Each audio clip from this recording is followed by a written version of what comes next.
I can't overemphasize the importance of not just measuring, but analysing and reacting to key performance data in recruitment. You should download the worksheet that I provided and look at the data measures that I'm recommending and see how many of them you're already recording and what you do with that information. You'll be surprised that you're probably, even if you're just using Excel, capturing an awful lot of really valuable information about your recruitment process, but much less commonly looking at it, analysing or acting on it.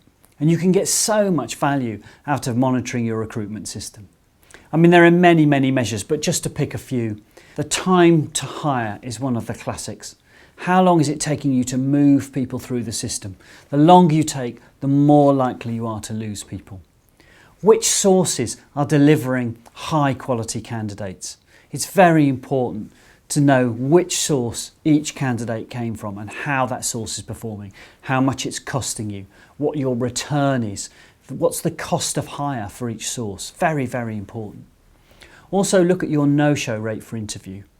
That will tell you an awful lot about the quality of the source. Are people simply not bothering to turn up?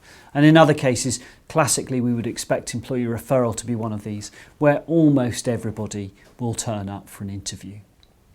You need to look as well online at your careers website pages and try and, from Google Analytics, look at the bounce rates and the completion rates from your online application forms.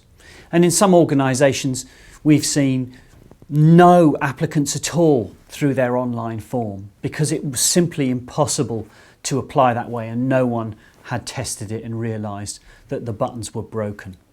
But also you may find very low completion rates.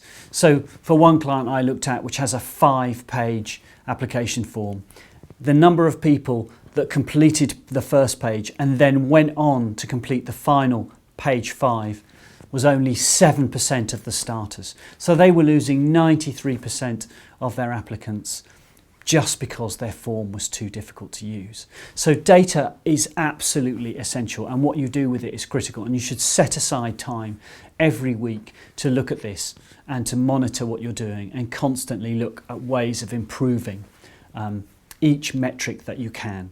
And small changes can make a big difference to the amount of people you get through the system and end up becoming members of your workforce.